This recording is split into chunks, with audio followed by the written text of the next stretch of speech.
This is where things get a little interesting. There's a principle called central sensitization, okay?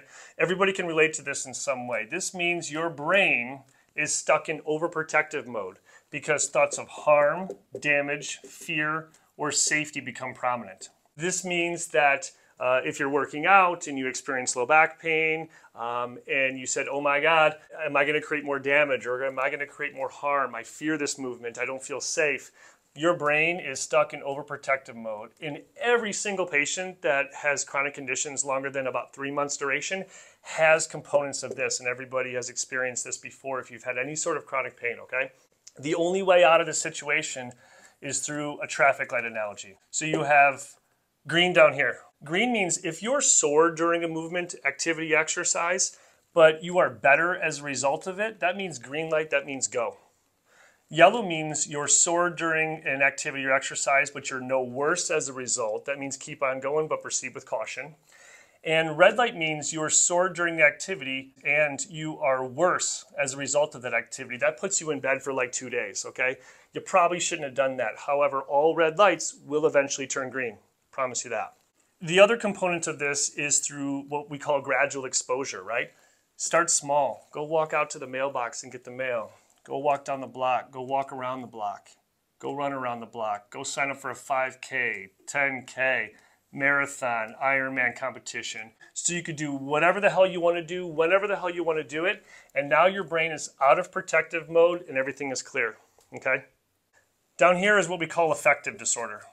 Affective disorder comes in two varieties.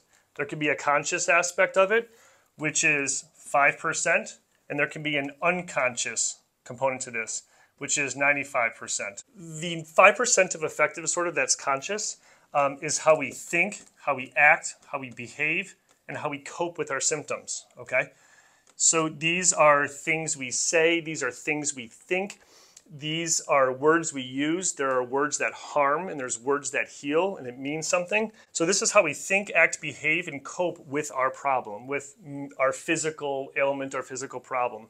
95% of it, however, is unconscious. This is stuff that I refer to as under the hood, okay? So you're aware of about 5% of your stuff. 95% of your stuff you're not even aware of. This is repressed childhood memories. This is current and past life pressures. This is the drive for perfectionism or the perfect good drive. These are things that we are completely unconscious about, however, will manifest in your physical body. There's also what's called motor autonomic. Motor autonomic is chronic regional pain syndrome, formerly known as reflex sympathetic dystrophy.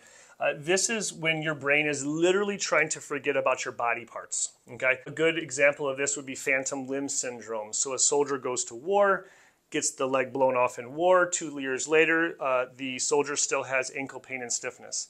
So the brain still thinks that ankle's there, causes pain and dysfunction in that brain signal going down to that body part and that body part coming up from the brain signal. So this is when your brain is like literally forgetting about your body. It will shunt blood flow, it will shunt nerve flow, it will decrease all of that circulation, all of that flow like that, and it will literally shut off that body part because it's so tired of processing pain. This is end of the line spectrum right here. And this side of the spectrum I refer to as brain down.